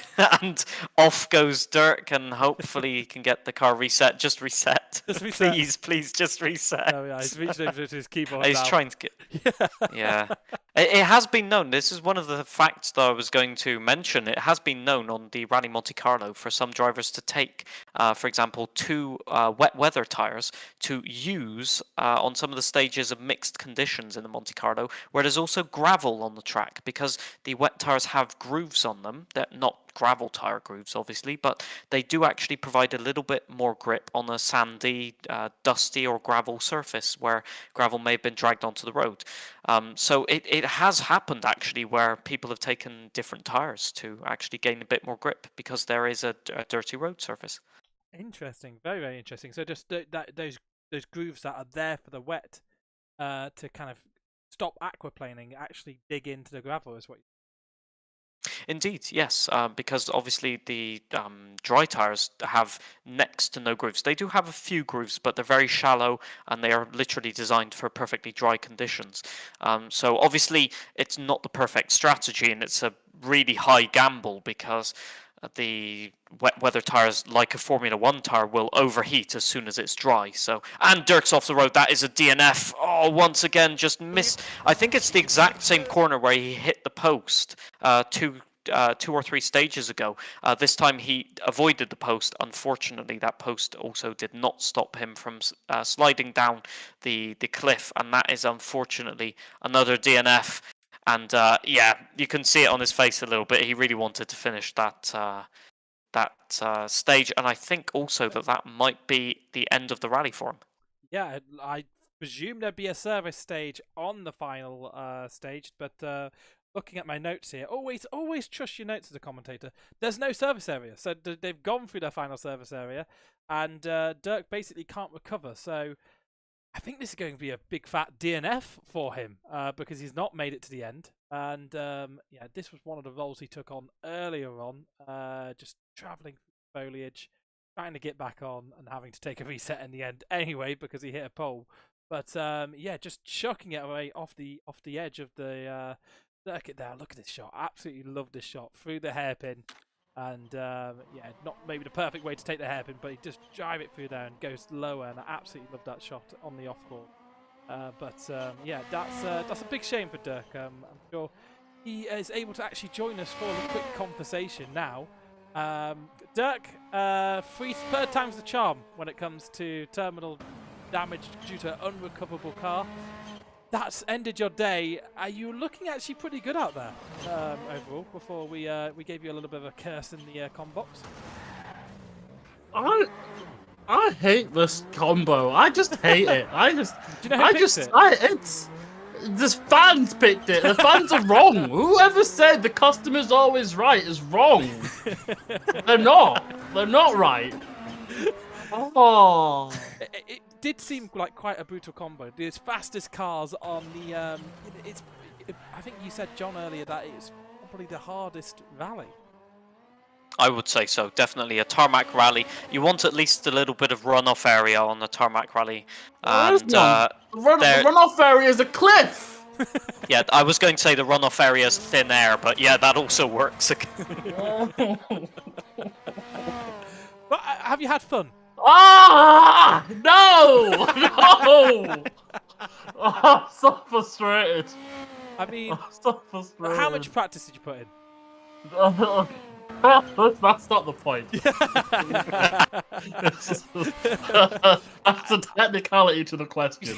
There was, if we based off raw talent, we had a great chance, but oh my god. Raw unfettered talent doesn't win the day once again. I mean, this is one of the hardest rallies. We've got Japan next week. Asphalt conditions again. Is it the surface type not really working towards your advantage, or is it just the runoff? Yeah, I hate driving on tarmac. You'll be pleased to know we're back on tarmac next week then. Japan? Slower cars. I believe. I can't quite remember what we're driving. Actually, no, we are driving the Group B rear-wheel drive cars. So. That sounds fun. Well, at least it's not on a gravel circuit. Group B. May I make the observation? I think that might be the same corner where you hit the pole earlier. That's why I'm so frustrated, because I was singing. I'll be honest, I was singing High School Musical "Breaking Free" at that point, and I think as I hit that point, I just went no. You broke free. And I broke free. I just don't get how I just mess up so bad at the same corner. Do you think it's because your pace notes aren't on screen? I think that would help. No, I'm like a squirrel. I get easily distracted. Okay. So if there were a screen, I'd just be looking at the pace notes rather than where I'm meant to be going. Fair assessment. Coming up soon. We'll just watch that moment one more time. But yeah. John straight away pointed that out. It's the same corner as last time. And if you hit the pylon just to the right, you would have saved it. I let go of the brakes. Why? To be fair, you did hit the pylon, just the wrong side of it. Not necessarily helping you out there, but definitely one of the most difficult corners because it does tighten on the apex. Once again, another one of those corners. But yeah, commiserations really. Yep. I'll come back strong on it. I will say, in 2 seasons, this is my first DNF. So yeah. I was gonna say something I can't say, but I have that one, Gareth. I think that's okay. That's all right. Yeah. We DNF'd on the same course. I think we both get 0 points. So you know. But you've had more retirements in WRC and Creator Series history than I have. So this is my first one. Well, okay, fair enough. You know. Back strong. This is getting personal. I'm going to get some popcorn in a minute. Hang on. Well, I try to save it here as well. Yeah. Well, sometimes you like to go upside down. I mean, there was a lot of that just going back onto the stage. We saw on the previous stage a bit of a Austin Powers moment, where you were going backwards, forwards, left, right, centre, and you just couldn't get it back on track. You mean the stage the night stage? Yeah, the night stage. Yeah.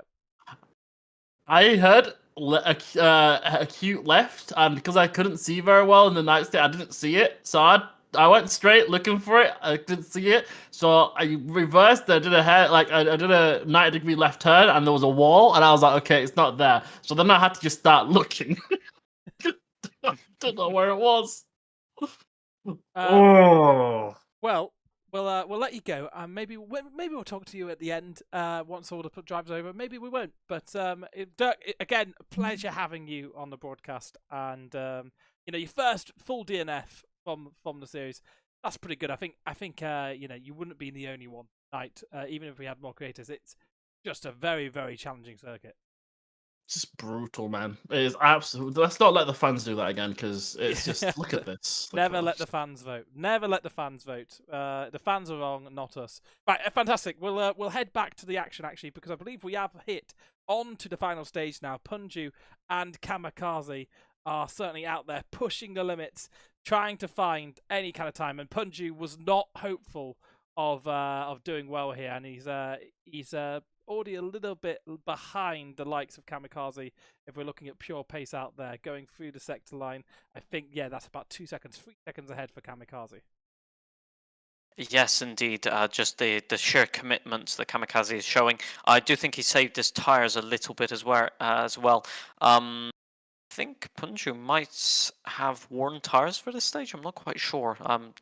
Putting them on slightly early as Kamakazi in the wall. As I say that, just a little mistake. I think clipped something on the inside there that put him wide, and then straight into the rocks. No forgiveness on this rally. But good recovery. Only lost maybe about 5 seconds. However, he will have lost the momentum all the way down this straight. Possibly one of the worst corners to crash at. And he's gone. Oh, I thought he'd gone way too deep into there, but he just managed to get it stopped on the handbrake perfectly. Who am I to say anything about the driving here? It's a masterclass. Mistakes happen, but it's what you do in between that counts. I just wanted to make a quick mention as well to the battle for the lead. Vlembar at the moment is 18 seconds behind Vibar Tristan. So it's looking like Vlembar needs to absolutely go flat out on this last stage to have any hopes, but 18 seconds on the tarmac stage is a bit of an ask. Yeah, it's not the longest tarmac stage either. 15 kilometers, not the shortest. It's about mid-stage length, but he's going to be cracking on with that now. So we will be able to actually see him go over the stage line at the end by himself, because he's got a bit of a buffer between the other two. But he's going to start that stage now. Punju and Kamakazi out there going towards the third sector splits. And I think Punju may have just gained a bit of time. He seems all over the place. A little bit of a slow video link again from him. So apologies for that at home. But Kazi as well. Kamakazi just making the same mistake again, clipping the rocks on the inside, going into the rocks on the outside. Recovered it well that time, though. Only lost maybe a second. They do seem pretty evenly matched, actually, through here. Just both making mistakes a little here and there. For say, Kamakazi he certainly seems like he's carrying more pace. I don't know if we have a wider view of his screen and you can kind of see the perspective just changing it. We spoke about it before on the Creator Series broadcast, how the point of view and all of that stuff really just gives you a different sense of speed to one another. But it does feel like Kamakazi's just going a little bit quicker out there, but the mistakes which are going to be between these two on this power stage, so everything matters here. 5 points for whoever wins it, 4 points for second position, all the way down to fifth, where you pick up a single solitary point. So these points do add up, they do matter, and if you don't make it to the end of this stage, you don't get the power points, you don't get the whole rally stage points, so you don't want to trade off too much as well. If you get terminal damage here, you could end up in Dirk's chocolate with a fat donut being served instead of any kind of point. Yeah, made a little bit of an exclamation there during your explanation. In that Punju made possibly one of the biggest mistakes where I've not seen any damage or problems happen from. He just got it like really wide into one of the corners and just clipped the wall on the outside, kept it absolutely flat for the next two corners, just recovering the car left and right, and emerged somehow miraculously unscathed from all of that. I want a heart rate monitor on Punju right now just to know if he's managed to calm himself down after that one, because I know if that was me in the driving seat, I'd be thinking about that mistake all throughout the stage now. And they are in the exact same corner right now, actually, Kamakazi and Punju, going onto this very same bridge, as you can see. And, oh, well, Austin powers it for Punju right there. So Kamakazi retakes the lead.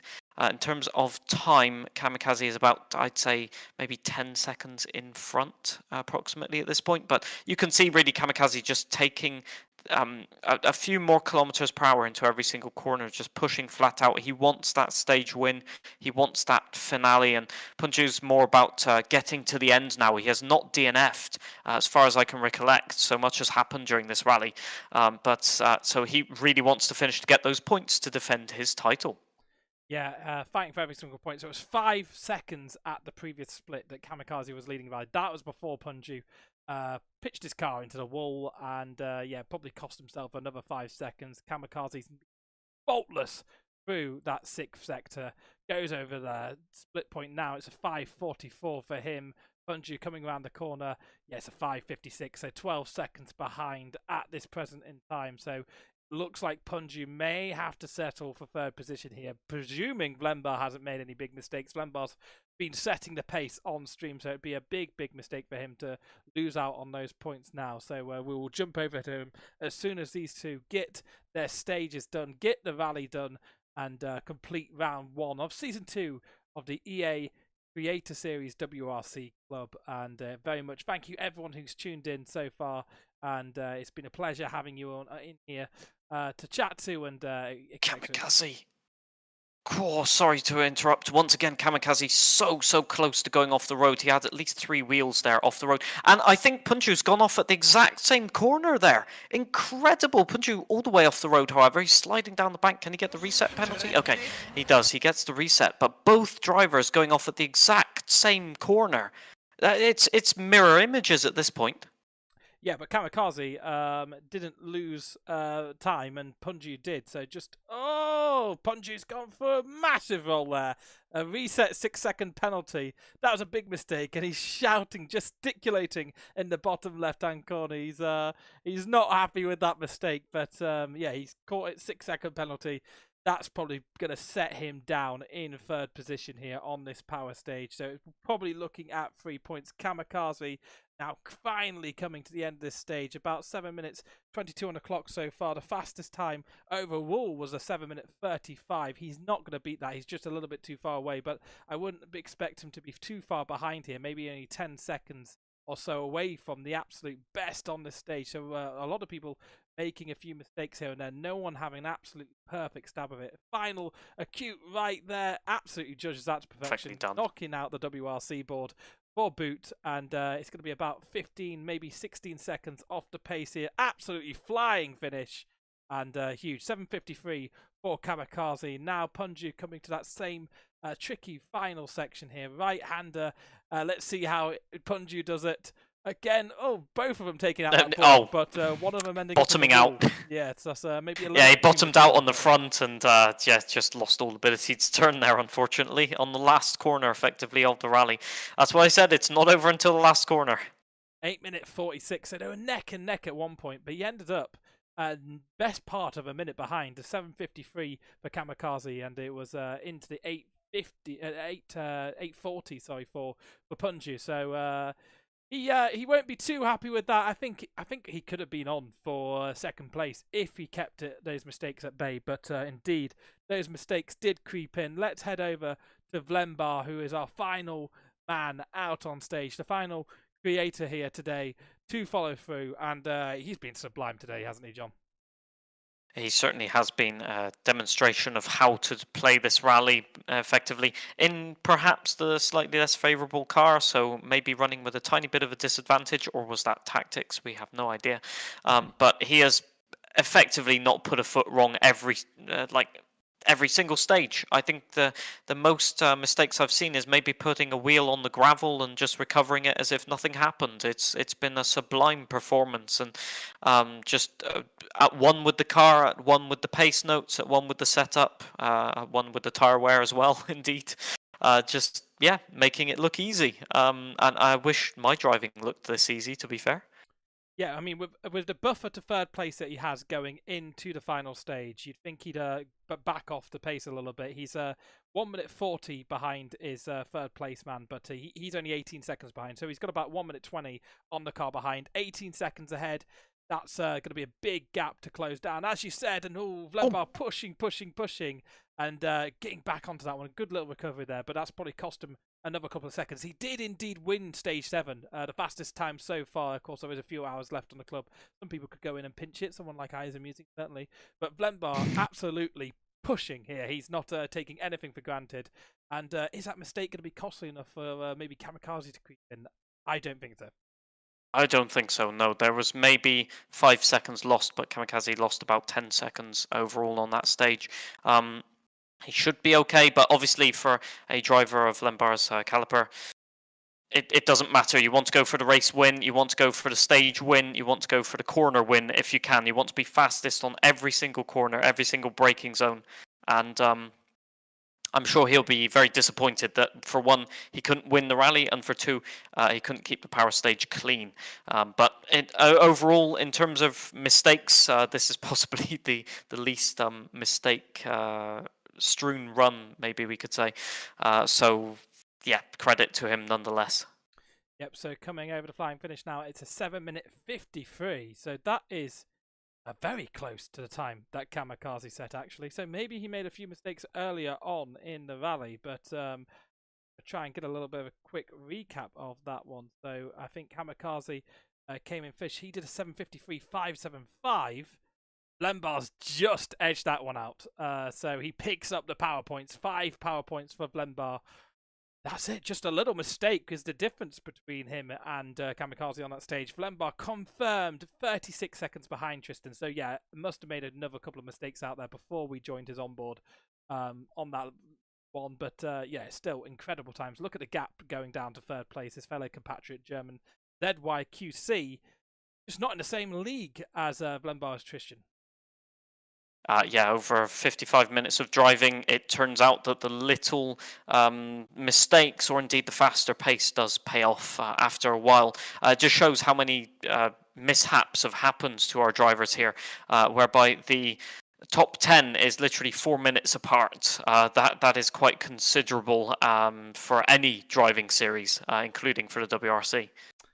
Yeah, so we will have some interviews now. I'm tempted to bring Vlembar straight in because we've just seen his stuff, although everyone else has been waiting. I'm going to do it. I'm going to make it cool. We're getting Vlembar in straight away here. Vlembar, how are you doing? That was a really impressive display out there. You didn't quite get the overall win, but you really set the standard of the creators today. Yeah, I didn't get the overall win, but to be fair, that wasn't my target, because I know that Tristan is really quick, and just getting so close at the end is actually a good result for me. So yeah, I think except the last stage, actually, I was without any mistakes really. So yeah, worked better than expected. Stage 7, you actually ended up edging out Tristan and taking the overall stage win on that one. So yeah, Tristan, you just feel like these tarmac conditions, you weren't ever going to be able to be ahead of him? Nah, I just didn't really want to push it too hard, because like you've seen, one small mistake and it can be a terminal. So I really wanted to avoid that. And like I said, yeah, except the last stage, that worked really well.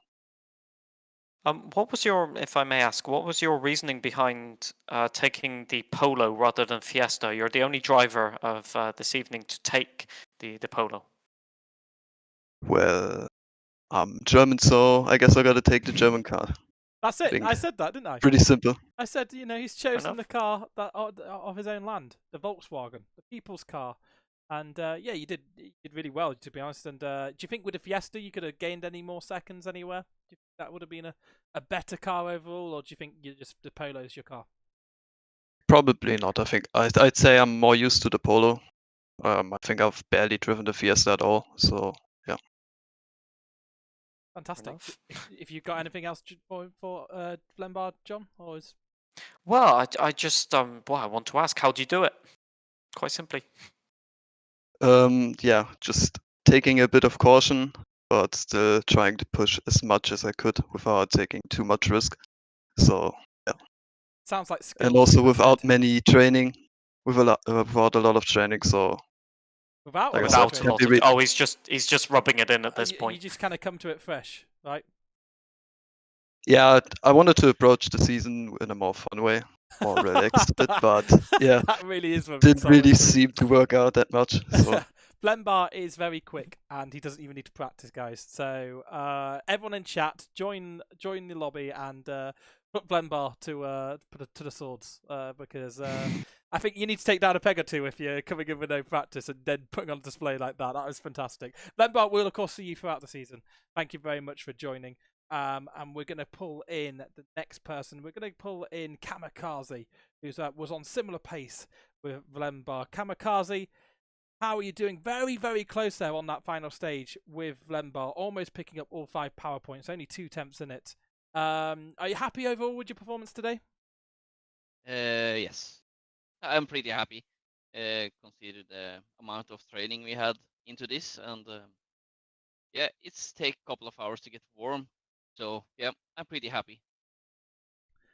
Yeah, and on that final stage, you were very, very close. You made a few mistakes here or there, but every time you made those mistakes, you just anchor yourself back on track. Do you think with a little bit more practice, you could have maybe challenged Vlembar for the overall lead here in the creators, and maybe even challenging Tristan for the race net lead too? Then I need to practice something I don't like. So yeah, maybe in Japan. Japan is one of my go-to rallies, but again, I don't like the car class. But okay, we do it for fun, having fun. So maybe nothing 1 hour more of training. Fair enough. Anything is better than nothing, right? Yeah, all or nothing. And as season 1, we do this for having fun and compete in series. So just doing for support and have fun. So what else can we do? Indeed, indeed. A question I have that comes to mind. You say Japan will be better for you. Why is that? What's the difference in characteristics? Japan is I don't see the small rocks in Japan. There you got guardrails, but yeah. When you lower the car, I lowered the car to the floor on this one, and I forgot all the small rocks. And every time I go to service, I forgot to raise the car, so I died. So that's my own fault. So we take care of the rocks to the Japan. We have to use the snow shovel and clean the edges of the stage. So it will be fun. Yeah, I believe next week is random weather, so we don't know what the weather will be. It's a bit of a random week. That's be interesting. Rainy conditions, snowy conditions. Does that change Japan for you? No. I have done a couple of randoms rally in Japan, and it's everything will be surprised. But every time I got randomized, I have 1 dry stage and I have 1 wet stage in the same service part. So yep, you need to gamble with tires. So I don't expect less next one. Next week. Interesting. Expect carnage. I think it's also Group B rear-wheel drive. So I'm sure rear-wheel drive, Group B, wet conditions. That's a really easy, good combination, isn't it? Yep. And as John or Isa is, he's driving that car before, and I haven't so much. So I need to send a message to him. What car should I go for, Isa? And set up advice. I'll be willing to tell you for a fee, no worries. I'll gladly pay that, so it's no problem. Well, fantastic. Thank you very much for joining us, Kamakazi. You've made tonight very entertaining to watch on board with you.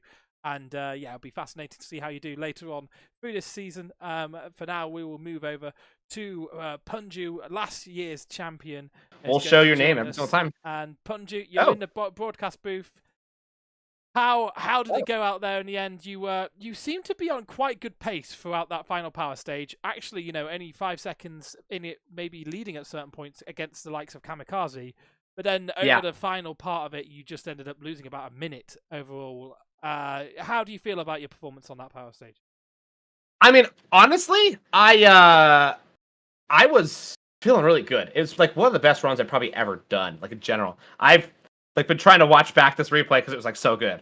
Like I felt great. Like all the hairpins, I was just nailing them. I just felt like I couldn't be stopped on that one. But then you're right. As soon as I got to that one off track where I kind of went off the cliff, I got so lucky that I went off really slow and I could slow myself down to 5 miles an hour and hit the reset. Otherwise, I think I would have gotten a terminal on the final stage. But once that happened, then it was just all downhill. I kind of tilted myself, got a little roll, and had a bit of a rough final bit. But such is life. We're just doing freestyle gymkhana. We'll write it down to that, and you can go again in the next one. I like your style. Yes, you're exactly right. I mean, honestly, like, it was really fast. Like, there were some moments that were some really close calls, like in that fast sweeping section, like right in the middle-ish of the stage, when you're kind of low down to the creek. That was fast. I was cooking it. But outside of that, honestly, I think I played it pretty smooth, smart, collected, and yeah, it was good. DNF, crucially. Hey, no DNF. We'll take it. Yeah, where No did you DNF. finish in the race net standings overall? I forgot I had a moment where I went 2 wheels when I cut a corner as well. I finished in 41st as of right now. So not your usual kind of placing. Usually somewhere around top 25, 30, can't you, on a good day? Yeah. Not terrible. It's not horrible. I mean, the top 30 are the only people that did not get a DNF to next stage. So everybody outside of the top 30 had at least one DNF to next stage throughout this run. So I was basically top 10 of those who DNF to next stage with that second stage, or with that behemoth stage that I had, where I had a double puncture and everything go wrong. Like, I mean, I'll take that, man. That's not too bad. Yeah, absolutely. No. You just a sign of keep in there, and you still pick up some good points. I think you'd be second overall in the rally when it comes to creators, and I think third overall when it comes to power stage. You Oh yeah, they're good points. The points add up, don't they? That they do, yeah. And you know what? It's first round. You never know what can happen throughout the rest of this thing. So I've got some rounds I'm pretty good at for the rest of this, but obviously the one I'm really not looking forward to is the champions round that Vlenbar picked round 4, the Group B all-wheel drive in the snowy Chile. I'm not looking forward to that. Outside of that, though, every single round throughout the rest of the season, I'm really excited for. So yeah, I think it'll be fun. It's so silly, dude. I must admit, Group B in Chile, that could be very, very fun with the blind crests, that's for sure. I mean, and add the snow in, you won't be able to see anything. Exactly. I was going to say, it's fun. I've done it before. It's a really fun combo. But I haven't done it with snow yet, so we'll find out. That, won't we? Grip's non-existent in Chile, so add less grip and more tire wear. Sounds like fun. Yeah, sure. Sounds like it's fun to me. Yeah. Should be fine. But yeah, it was a good run. Good round overall. Fantastic. Very good round. Well, we will love you and leave you, and we will see you next week, I'm sure, for the finally Japan Group B wheel drive random weather. Yep. Randomize around. Yeah, it's gonna be good, isn't it? It's gonna be a good one. Well, thanks, guys. You're amazing. Bye bye. See ya. Well, that's it. That's the end of the event. And what a fantastic way to start off season 2. Some really fascinating moments through that rally. What's your highlight, John? I'd have to say the insane recoveries that we saw. There were so many moments, unfortunately, where drivers did go off, but there were at least 2 or 3 recoveries which realistically shouldn't have happened, shouldn't have been possible, and yet the drivers made it possible, got back on track, recovered the car, and everything was fine and dandy. And that takes, I will say, some amount of luck, but a lot of skill, and they demonstrated their hardiness and their willingness to get to the end of the stage no matter what. And definitely on the rally where mistakes can be made, that's a considerable skill to have. Yeah, I couldn't agree more. Yeah, that's fantastic. My highlight is Dirk making a 3-point turn on the same corner he told me off for making a 3-point turn on. Immediately out the blocks. I knew it wasn't going to be a Dirk chocolate day when I saw that. Making the same mistakes as I am. But yeah, fantastic to see everyone involved today. Where can we catch you when you're not here in the EA Sports WRC Creator Series Club stream? You can catch me on most social media and live streaming video platforms at isamusing everywhere. Yep, thank you very much. I've been at Gav Allen TV. You can find me on all the social media gubbins. We also have the Creator Series socials up there. You can follow us on those platforms as well. Thank you everyone who's tuned in from both the Creator Series side and the EA Sports WRC side. We will see you for next week at Rally Japan.